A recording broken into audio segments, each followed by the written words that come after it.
E aí, moçada e amigos do podcast Nada de Pânico, estamos de volta, we are back, para uma nova temporada repleta de papos diferentes, divertidos, polêmicos e com pessoas especiais, né? Que compartilharão um pouquinho da sua vida e de suas histórias. E conversaremos com profissionais de diversas áreas que vão aí falar um pouquinho sobre mudanças, sobre desafios, sobre perspectivas da vida. Eu sou Ricardo Mandel, o host do Nada de Pânico, e você que estava com saudades do nosso canal, não esqueça de dar aquela curtidinha básica e de se inscrever. De repente, você se desinscreveu, então dá um ok novamente. E hoje temos aqui nossos amigos Jorge Lacombe, Zara Martinez, ambos de Campinas, se bem que o Jorge acho que está no Rio de Janeiro agora, voltando às suas raízes cariocas. E hoje temos o grande prazer de receber Sérgio Azevedo. Sérgio, além de um grande amigo, é um grande carioca também, com mais de 60 anos, formado em arquitetura e também em tecnologia de informação, tem uma carreira longa, diversa em tecnologia, tendo trabalhado em grandes empresas como a IBM, a Kyndryl, entre outras. Então, Sérgio, seja muito bem-vindo aqui ao nosso papo.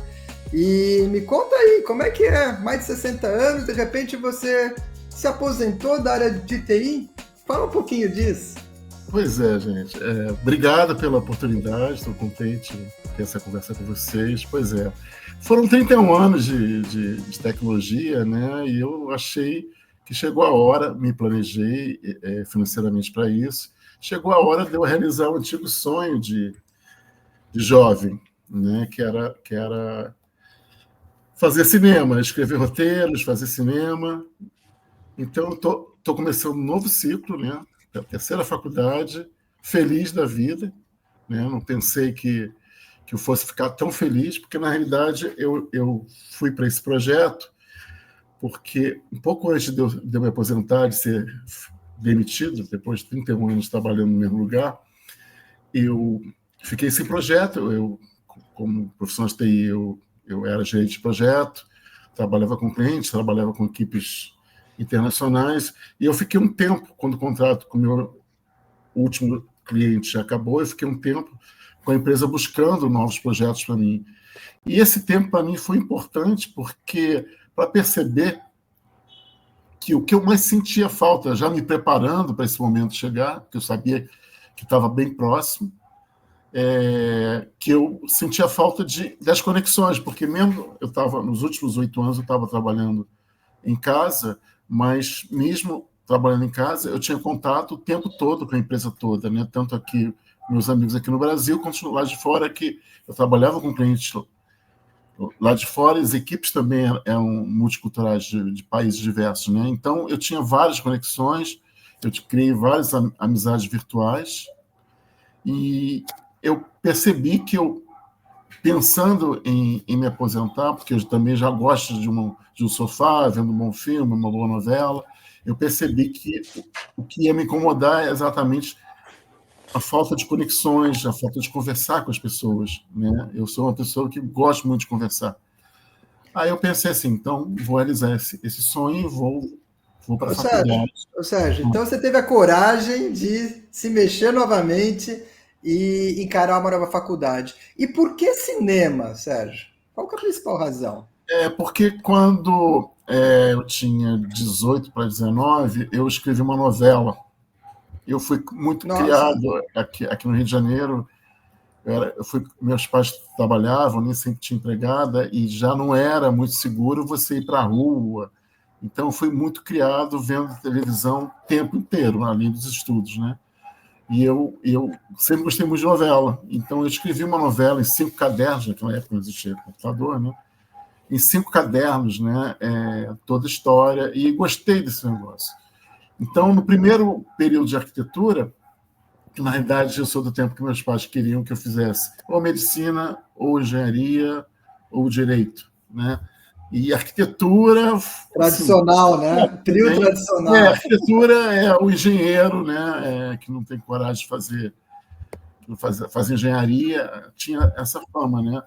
Eu gostava de arquitetura, mas hoje, se eu voltasse ao passado, eu teria feito ou TI, que eu precisava ganhar dinheiro, né? Mas também me apaixonei, me encontrei no mundo de TI, mas eu pedi a ele para passar para a comunicação social por causa dessa vontade de escrever, né? E ele infelizmente, a universidade fez a burrice de passar por uma faculdade paga, podendo ter passado por uma pública.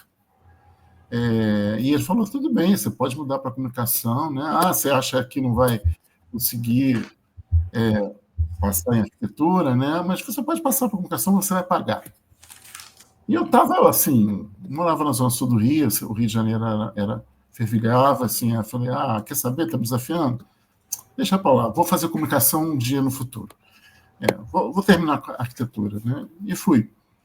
Então, sempre fiquei com aquela coisa de voltar. Durante a vida profissional, eu fiz alguns cursos pontuais de novela, de roteiro. Na pandemia, eu me inscrevi. Um pouquinho antes da pandemia, eu me inscrevi num curso que eu fazia à noite, que eu também já estava cansado de trabalhar em casa, eu queria sair para a rua. Aí veio a pandemia, o curso que era presencial passou a ser online, e eu assim, não quero mais ficar também à noite olhando para um computador, que a pandemia também continua trabalhando normalmente, né? Aí agora, quando teve essa parada definitiva, eu fui realizar, por que não? E começou com uma brincadeira, assim, um hobby, né? Não, mas assim, quando você pensou, você estava lá naquele momento, falou assim, vou retomar aquele desafio que eu mesmo me impus aos 18 anos, assim, vou voltar vou estudar cinema. Você, quando pensou nisso, você pensou com todo o projeto lá na frente, ou você só pensou, não, vou voltar a estudar cinema, e agora você está vendo, e de repente, assim, agora você já está pensando nisso como uma profissão, como é que funcionou essas etapas? Você só pensou no primeiro degrau, início, ou já pensou tudo? Sim, não. Confesso que no início, assim, eu estudei os currículos das universidades aqui próximas da minha casa, mas eu tinha aquela coisa assim, 62 anos, começando, estudando, acho que eu não vou conseguir ganhar dinheiro com isso, acho que eu não vou trabalhar com isso, mas, enfim, vai me satisfazer, vou criar novas amizades, eu vou estudar, eu vou conhecer outras coisas, entendeu? Eu entrei na faculdade com esse objetivo. Final do primeiro período, a gente teve muitos trabalhos de gravações, é um curso que, felizmente, a faculdade botou a gente praticando. Eu me apaixonei pelo negócio. Né? Melhor do que você esperava, então. Muito melhor do que eu esperava, e comecei a colocar na minha cabeça. Por que não? Por que não trabalhar com isso um dia? Né? E agora, no segundo período, por curiosidade, por coincidência, assim, a pessoa... Eu estou numa turma de geração Z, né? Eu posso dizer que eu sou avô da turma. Isso, né? já é um outro tema que a gente tem que tocar, discutir. A maioria tem 17, 18. Mas a mais próxima de mim, que se tornou minha amiga, tem 42. E ela tem uma produtora. E ela é muito cabeça, muito artista, né? Ela não sabe se organizar, ela não sabe se especificar, ela não sabe...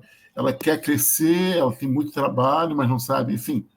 Aí me convidou para trabalhar com ela. O seu chapéu de gerente de projeto. Exatamente, gerente de projeto, gerente de conta, né? Olha só, né? Todo o teu background de anos de TI vai servir agora, né, nessa nova área, né? E uma coisa que eu ouvi um dia de uma coaching foi que você não muda de carreira, você acrescenta habilidades, skills à sua carreira, né? Então, eu estou trazendo tudo, né, que eu vivi até hoje, seja em arquitetura, como arquiteto, ou seja como profissional de TI, estou trazendo para a área de cinema também, entendeu? Então, é isso, estou acrescentando habilidades, né? E essa menina percebeu isso, porque pelos nossos papos, nossas conversas, e vou começar a trabalhar, entendeu? Estou mais feliz ainda, porque já, segundo período, né, alguém percebeu. Os professores me percebem, todos sabem meu nome, brincam comigo, né? E o que eu escutei você se destaca pela idade, por talvez alguma forma, né, que você se comporta. Porque eu presto atenção. Né? A maneira de ver, a maturidade, isso faz muita diferença, né? Em qualquer área. Sim. E como que é o relacionamento dentro da sala de aula? Você sentiu algum preconceito? Eles te chamam de titio, vovô? Como é que é o esquema? Não. Felizmente não chega. Não. No começo me chamavam de senhor. Eu falei, Eita! que isso? Que isso? Não, porque meu pai me educou assim. Não, mas aqui não sou seu pai, não sou parente, não sou nada. Sou um colega seu, então, por favor, me chame pelo nome. Né? Então, aprenderam. Mas, no início, eu tive uma certa dificuldade. Assim, eu fui preocupado em ser aceito. Né? Eu tive uma conversa antes com a coordenadora e ela falou assim, olha, você fica na sua, inicialmente, porque com o tempo eles vão perceber seu valor. Não chega arrogante, né? Porque eu perguntei direto a ela, você já teve algum problema de alguém mais velho em conflito com a geração mais nova? Ela falou que sim, ela foi honesta. Mas o cara chegou arrogante, dizendo senhor da verdade, numa área que ele não sabia nada. Então, um jovem discutiu com eles e acabaram uma discussão feia aqui dentro da universidade. Entendeu? Então, mas eu já vi que você é uma pessoa aberta. Então, eu entrei assim, muito na minha, observando, mas como é um curso muito prático, né? Desde a primeira aula começaram os trabalhos de grupo, né? E eu, assim, estava na terceira fila, assim, né? Comecei quando ela falou assim, trabalho de grupo. Aí eu olhei para os lados, assim, posso entrar? Ah, o grupo está fechado.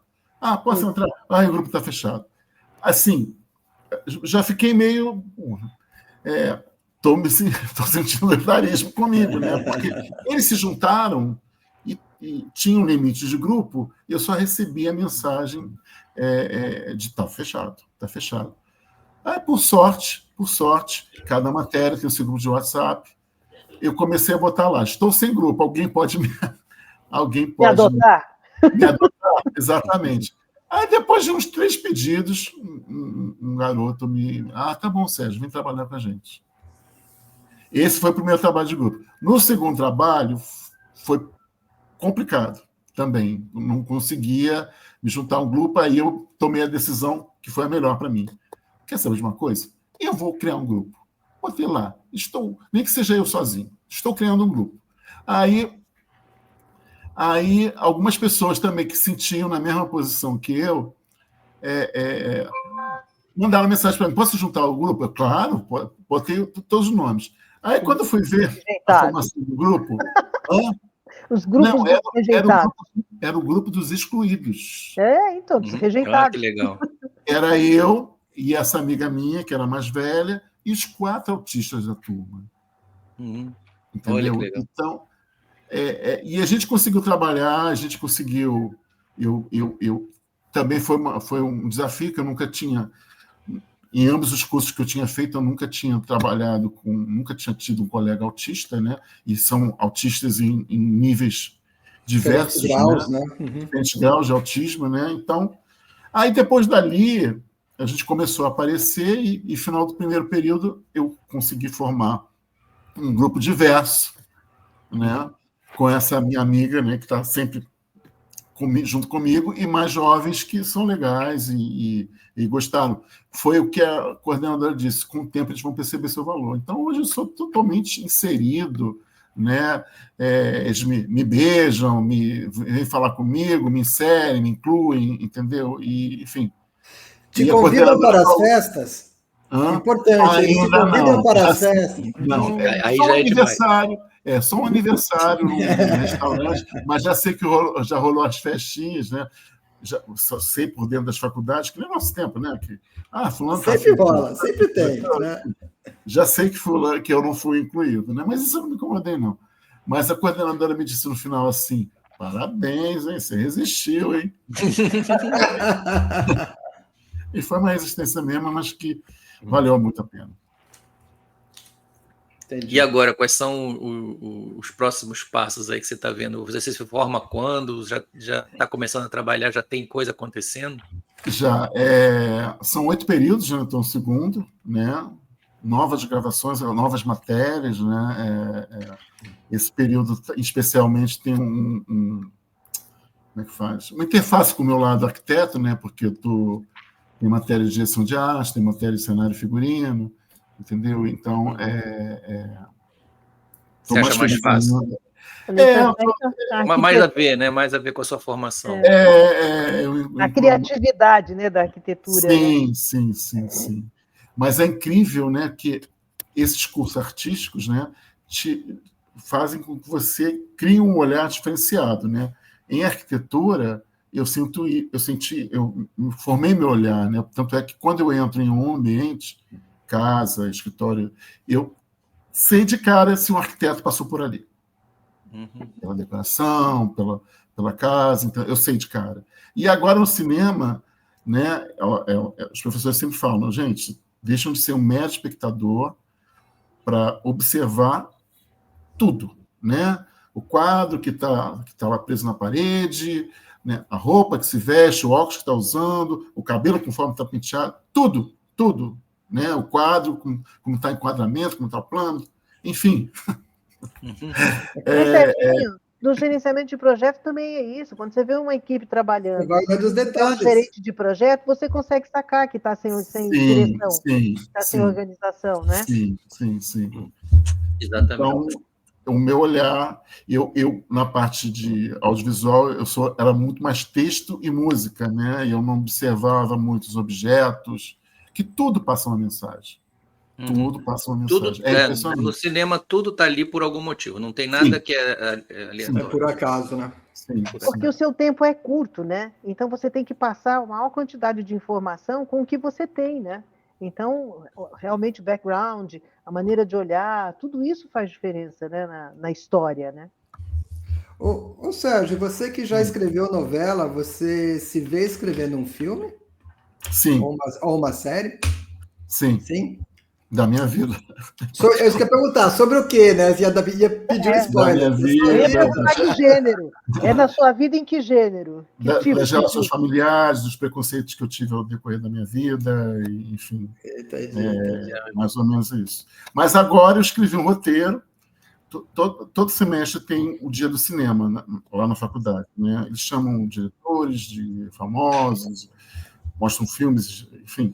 E tem um concurso, né, que você faz o pitch. O pitch é você vender a sua ideia em alguns minutos, né, como se alguém fosse patrocinar. Investir, né? Investir na ideia. E eu fiz exatamente o roteiro de todas as cenas que eu vi em sala de aula agora, que algumas me surpreenderam, né, para o lado positivo, para o lado negativo. Então, eu fiz um roteiro comparando uma sala de aula nos anos 80, né, quando eu comecei arquitetura, e uma sala de aula agora.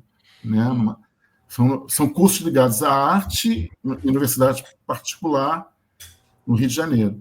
Entendeu? Então, a entrada da sala de aula, como é que são os alunos uma época e a outra, né, uma entrega de um trabalho durante uma prova. Então, eu não critico, eu mostro tudo como aconteceu. Eu voltei ao passado para me lembrar como era antes, né? E como é agora. O pessoal gostou dessa história? O pessoal gostou desse troço aí? Não, ainda vou apresentar no dia do cinema. Você não apresentou, porque eu achei bacana essa ideia. Não, isso é super legal. Tem como você dar uma palhinha disso, daquilo que você sentiu, das diferenças? Porque essa é uma coisa que eu tenho uma certa curiosidade também, da minha época que eu estudei, de como era. Como será que é agora, né? Vou falar um ponto que eu acho positivo e um outro ponto que eu acho negativo. Né? Um ponto positivo é a diversidade. Nos anos 80, quando eu lembro minha turma de arquitetura, eram praticamente todos, assim, 99% eram brancos, todos regularmente com a mesma idade, e só tinha uma preta, né, que na época se chamava mulata, hoje em dia é preta. Né? Nível social, assim, bem mediano, bem igual. Né? Classe média mesmo. Tá. Né? Classe média. Agora, no ano de 2025, a diversidade impera, né? Tem muitos pretos na turma, né? Tem ricos, tem um menino que chega de chofer na faculdade, carro blindado, e tem a menina que chora por não ter dinheiro para pagar um BRT. Tem os autistas e tem os mais velhos, como eu e a minha amiga. entendeu? Então, eu acho que essa mistura, que é difícil até para o professor administrar, acho que o professor atualmente tem muito mais trabalho do que Mas, ao antes. mesmo tempo, tem mais material, né? Tem mais Sim. ponto de vista. É mais diverso o material, É. né? É Realmente. diverso. Agora, os pontos negativos são que, assim, os jovens de hoje não estão muito focados. Eles estão mais focados no fone e no celular. Então, eu vejo que 70% da turma, mais ou menos, está no celular e no fone. Né? E Mesmo não pagando aproveita a aula. curso. Você acha que não aproveita a aula? Ele não tira. Não aproveitam, não aproveitam. E tem uns, assim, até uma das cenas que eu roteirizei, né? Eu tinha aula de História da Arte de manhã, e no tempo era slides, a turma ficava no escuro. Dormindo. Então, 8 da manhã, mesmo horário agora de cinema, né? A turma, aquela professora, a coluna tal é assim, a Constituição tal é assim, e passa slides, e a gente com sono, né? Mas a gente ficava assim, ó. Quando percebia que ia cair, alguém cutucava, a gente ficava assim, né? Hoje, para aula de fotografia e de câmera, que o professor é maravilhoso, e ele passa a matéria num projetor e passa filmes mostrando, né? Como é que é esse enquadramento, como é que esse plano, tipo de... Enfim, a aula totalmente no escuro. Os jovens já chegam, põem a mochila em cima da carteira e se põe e dorme. Abraça e dorme. São vários. Sem cerimônia. Sem cerimônia. Tanto esse professor de agora, é muito engraçado, né? No final da aula, quando ele vai acender a luz, ele fala: hora dos vampiros acordarem. Aí eu caio na gargalhada. Muito bom. Alguma vez me incomodou tanto que eu dei um catucãozinho. Você fez o quê? Não me aguentei, eu dei um catucão no colega assim, porra. Que esse professor... Está todo mundo pagando o curso, está dormindo, está pagando o curso. O papai, né? O papai. Não, mas é interessante que cinema é uma área interessantíssima, tem mercado, porque hoje a produção audiovisual é imensa, grande, né? A gente vê a quantidade de coisas... Né? Hoje com os streams, né? É uma coisa absurda que tem. Um volume imenso, a demanda... Não só vocês observar os créditos de um filme, de uma novela, quanta gente trabalha ali. Isso, e a quantidade de filmes que estão, e seriados e séries que estão sendo feitas, né? Então, assim, o mercado existe. É um mercado que as pessoas, por que eu quero ir trabalhar nisso? Porque não parece ser um negócio assim que o cara, não sei o que fazer, vou fazer cinema. Eu acho muito estranho isso, né? Os mais responsáveis são os que moram em comunidade e já trabalham. Os responsáveis, né? Os mais responsáveis. Claro. E hoje ainda também tem muito mercado, por exemplo, de muito treinamento, né? A história da pandemia e essa história de o pessoal começar a trabalhar remoto fez com que mudasse muito, né? E aí você começa a ter muito material, inclusive material de apresentação de empresa. Hoje uma empresa você vai apresentar, ela tem um vídeo, ela tem uma história, ela tem música, ela tem, né? Então são mini filmes, né? E eles não conseguem focar numa aula de 2h30, a porta da entrada não para. Outro dia eu contei, a mesma menina saiu 4 vezes. Saiu, voltou. Uma dificuldade de... E não são esses neurodivergentes, né? São os teoricamente... Não, qualquer um. São os normóticos. Chama de normóticos. Outra coisa, na projeção, no nosso tempo, né? Uma aula de projeção, a gente só saía mais para ir ao banheiro, mesmo assim, se desse para controlar... Em algumas situações, pedindo se poderia ir, né? Exatamente. E passando debaixo do projetor para não atrapalhar quem está assistindo. Agora não, eles passam em frente ao projetor. Mas será que isso não tem a ver com essa geração nova que parece que é meio entitled, né? Que acha que pode tudo? Será que não tem a ver com isso também? E não podem ser contrariados, tá? E também você sentiu isso também? Senti. É outra cena que está no meu roteiro. É interessante. A professora conhecendo a menina de um trabalho que ela estava falando besteira e ela não aceitou.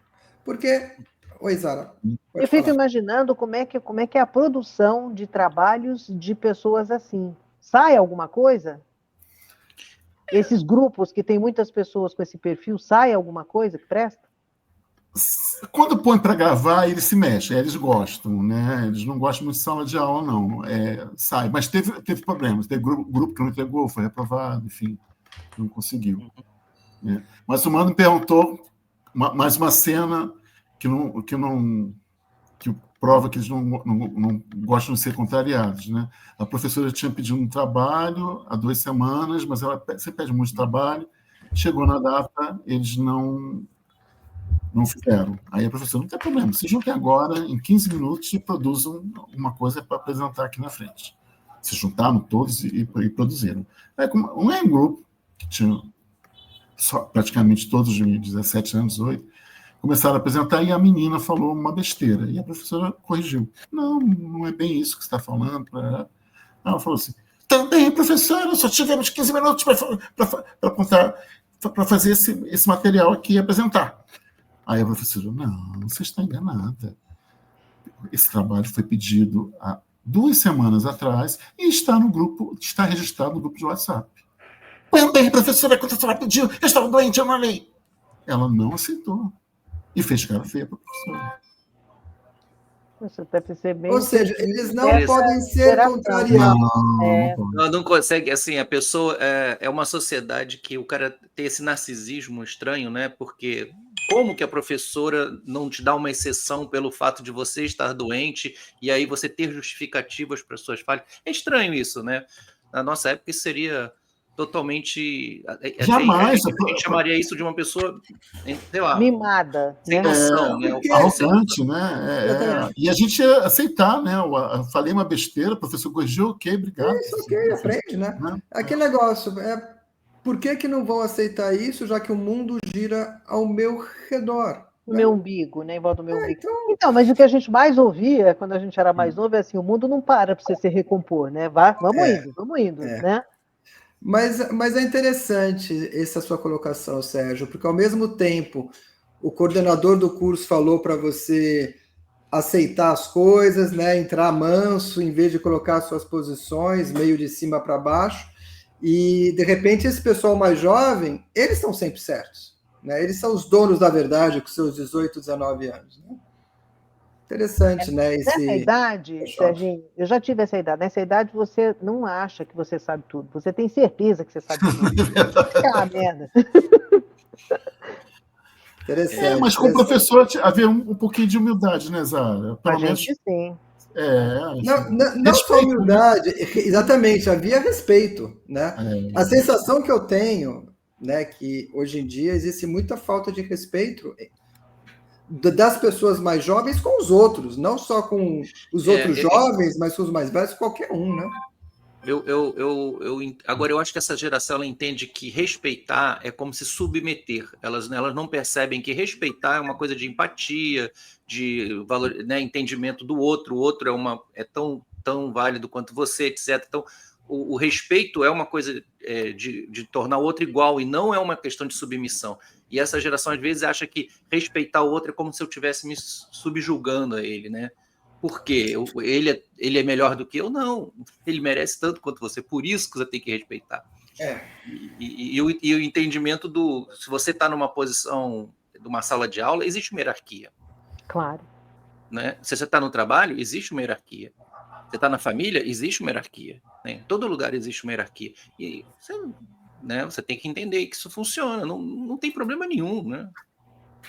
Sei lá, acho que tem uma certa dificuldade com isso. Verdade. Então, talvez seja da geração, né? Sim. Esse é um tópico que se a gente for entrar nisso, vai longe. Agora, Sérgio, nessa sua nova fase, né? Vamos falar assim, desde que se aposentou, você entrou em pânico alguma vez? Sim, exatamente nesse primeiro momento, quando eu entrei na faculdade, né? Quando eu não fui aceito, né? Aí veio aquela questão assim, poxa, será que eu tomei a decisão certa? Estou começando aqui num curso que vai exigir trabalho em grupo o tempo todo e eu vou ficar sobrando, não vou participar. Me deu um pouco de pânico, né? Mas firme e forte, né? Persistiu. Persisti, né? E tomei Oi, pode Então, falar. é aquela atitude, né? Eu vou criar um grupo para mim, não vou ficar pedindo mais esmola. Me aceita, vou criar um grupo para mim. Lembra lá, o líder faz o caminho. E o contrário disso, Serginho? Se alguma hora, pelo fato da sua experiência, pela sua idade, pela sua experiência, se tem alguma coisa positiva, aconteceu alguma coisa positiva por conta disso? Positivo, assim, eu tento, nesse trabalho de grupo, eu tento botar em prática, né, os nossos processos de gerência de Nosso projeto. PMBOK, né? O nosso PMBOK. Mas é muito difícil. É muito difícil. Reunir, até mesmo em fazer um call, uma videoconferência, é muito difícil. E eles preferem tudo, ficar mandando áudio pelo WhatsApp e tudo, enfim. E às vezes é muito complicado. E o que eu sempre falo em todo grupo é sobre ownership, né? Que traduzindo aí é o senso de propriedade, né? Eles não têm, né? Assim, mas isso é muito da idade, né? Uma falta de... Porque não foram acostumados a ter ownership de nada, nem de arrumar a própria cama, né? Ainda, né? Você tem uma gravação, você tem a função do diretor, do cenógrafo, da fotografia e tudo. Então, quando eles se encaixam numa caixinha, eu fiz minha parte, pronto. Mas está tendo problema lá na edição, você pode também ajudar. Né? A edição ficou uma merda. Entendeu? Não. Ninguém responde mais. Sai, ignora. Né? E não são os neurodivergentes, né? Não. Tem um que trabalha muito bem, mas ele tem limitação. Eu não quero apresentar. Eu produzo, mas eu não vou apresentar. Isso aí tudo bem. O outro não sabe mexer numa planilha, dei uma planilha para ele fazer, não sabe. Mas ele tem muito conhecimento, ele sabe tudo de história, ele sabe tudo de cinema. Entendeu? Ele tem ideias muito boas. Mirabolantes. Então, eu estou tentando... Essa é a vantagem da equipe, né? Você ter pessoas com habilidades diferentes e você... eu estou extraindo melhor de cada um, né? Como gerente de projeto, você já sabe fazer isso bem, né? Puxar o melhor de cada um. E eu não quero que eles se sintam excluídos, né? Como eu me senti, né? Então, agora mesmo, 2 deles assim, já botou meu nome no grupo aí? Já botou meu nome no grupo? Calma. Ansiosos. Já botei. Entendeu? Claro, preocupado. Essa minha amiga, né? E ela é mais ainda, uma pessoa muito generosa, muito assim, a gente tem que cuidar dele, Sérgio. Vamos cuidar. Assim, então, me tornei meio avô, né? Pai desses meninos aí que têm dificuldade, né? De também ser admitidos nos outros grupos, né? Serginho, e com tudo isso daí, você tem saudades do tempo de gerenciamento de projetos? Pode ser sincero, hein? Não. Quando eu olho o passado, eu sinto orgulhoso. Eu me sinto orgulhoso. Eu acho que fui feliz na minha carreira. Fui feliz na empresa que eu trabalhei. Eu gostava muito, né? Foi competente. Fui competente. Tive sucesso, entendeu? Mas acho que foi um ciclo que... Eu não digo dessa água não beberei, porque a gente não sabe o dia de amanhã, mas eu estou muito feliz nessa nova empreitada, entendeu? Então, eu acho que a vida é feita de fases e sem dúvida. Não? São fases, são ciclos. Agora, olhando um pouquinho para trás, você se arrependeu de alguma coisa, Sérgio? Ou faria algo diferente nessa sua carreira? Do passado até agora? Arquitetura. Eu não teria feito. Você não teria feito? Não teria feito. Mas hoje você está vendo que a arquitetura te ajudou Sim, mas me prejudicou muito. Porque a minha vida só começou depois dos 30. Por conta financeiramente. Só na hora que você acabou indo para a DTI que a coisa começou realmente a andar. O dinheiro entrou, que eu tinha a minha ambição de ter minha casa, meu carro, né, ser independente, né, não depender mais de papai e de mamãe, nem de casamento. Então, se eu tivesse começado TI ali, em 81, só tinha acho que uma faculdade aqui no Rio, que era a PUC, eu teria sido muito mais feliz financeiramente do que eu fui. Mas o seu arrependimento é do ponto de vista financeiro, né? Financeiro também de felicidade. Satisfação. Autonomia, né? Você ter mais autonomia, você ficar mais... É uma coisa que eu já pensei e repensei, assim. Eu fui feliz em TI porque fui trabalhar no multinacional, fui reconhecido, as línguas que eu falava foram usadas, ou a coisa estava incubada dentro de mim. Em 80 a gente não tinha acesso ao computador, não conhecia esse mundo, e eu não sabia que estava incubado dentro de mim. Né? Porque até no meu segundo grau tinha um curso de processamento de dados, né? naquela época profissionalizante. Mas a minha vontade dos meus pais era tão grande que eu fosse médico, eu fui exatamente fazer o curso de patologia, que foi ótimo. Eu vi que eu não era para ser médico mesmo. Descobriu na hora, né? Mas deixei de fazer o curso ao lado, né? Que era processamento de dados. Né? Já engatinhava, eu estava engatinhando aquilo. Né? Então, eu faria diferente. Né? Porque eu era filho de classe média, eu precisava ser independente, eu precisava ganhar, eu não ia ter heranças, eu precisava ganhar dinheiro e viver sozinho, totalmente independente. Cuidar, né? De e você mesmo, né? E TI me deu tudo isso. Entendi. Ô Sérgio, e olhando um pouco para frente, né? Você falou, você está super feliz aí, você passou aí estudando cinema, já está aí com roteiro, com ideias prontas. Como é que você se vê daqui a uns 10 anos? Né? Ganhando prêmio de cinema? Talvez. Vou me aventurar nisso também, produzindo alguma coisa, tendo alguma ocupação. A faculdade acabando, né, daqui a 3 anos, né, eu pretendo realmente ser feliz nessa área, produzir alguma coisa. Que bom que eu não tenho aquela necessidade de, que nem quando eu fui para a TI, eu tenho que ganhar dinheiro para poder sobreviver. Né? Hoje você sobrevive com a sua aposentadoria, com a sua poupança e vai ser isso quase um hobby. Sempre é bom receber. O nível sempre, assim, obviamente eu tive que fazer alguns cortes, pequenos cortes, mas é diferente quando eu tinha salário todo mês. Né? Não, mas é outra pegada também, né? Porque sim, na época que você tinha salário todo mês, você estava montando a sua vida, né? Você agora já está numa postura que você consegue curtir um pouco o que você quer fazer, exatamente. Mesmo botar um pouco, né, da sua vida, mas que você consiga fazer coisas que você gosta, né? Você não vai fazer quando? Exatamente. E uma coisa boa, né, querendo ou não, você está no Rio de Janeiro, que, de certa forma, o mercado, né, de cinema, de televisão, é muito rico, né? Tem uma vida, uma coisa forte. Então, dá uma série de oportunidades. Legal, né, Jorge? Tem algum conselho seu para os mais madurinhos, assim, quando estiverem perto de aposentar? Se aposentar. Nunca é tarde, gente. Nunca é tarde para mudar, nunca é tarde para realizar seus sonhos. O 60 de hoje, eu acho que é o 40 de antes. Né? Você olha... Né? É interessante quando eu vejo umas novelas antigas, né? No Globoplay, e você vê que os 60 naquela época, né?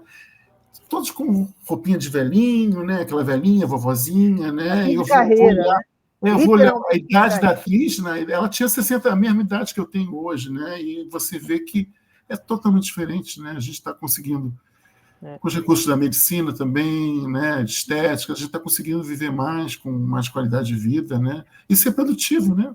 Exatamente. Não tem mais uma expectativa que as pessoas vistam a roupa de acordo com a idade, né? Porque acho que tinha muito isso, né? Você tem que vestir uma roupa que está de acordo. E hoje em dia o cara, vou de a roupa que eu me sinto bem, né? E ninguém tem nada a ver com isso. Eu acho que é uma coisa importante. Eles vão até de pijama para a faculdade, gente. Eu vejo cada roupa, gente. Eu falo, isso é um pijama. Isso é um pijama. Chinelinho, isso é um pijama. No meu tempo, isso era um pijama. Estou pensando se eu já fiz isso alguma vez. Ai, que papo bom, mas a gente está chegando no final. Sérgio, queria te agradecer muito aí pelo seu tempo, compartilhar aí suas novas experiências de vida, né? Agora como estudante de cinema, voltar à faculdade, que coragem, né? Primeiramente, muito legal. E agradecer o Jorge Lacombe e a Zara Martins aqui por esse papo. E Sérgio, só para a gente ir encerrando, você quer falar uma mensagenzinha final aí pro pessoal? Acho que eu já falei, Mandel. Nunca é tarde mesmo, não desista dos seus sonhos.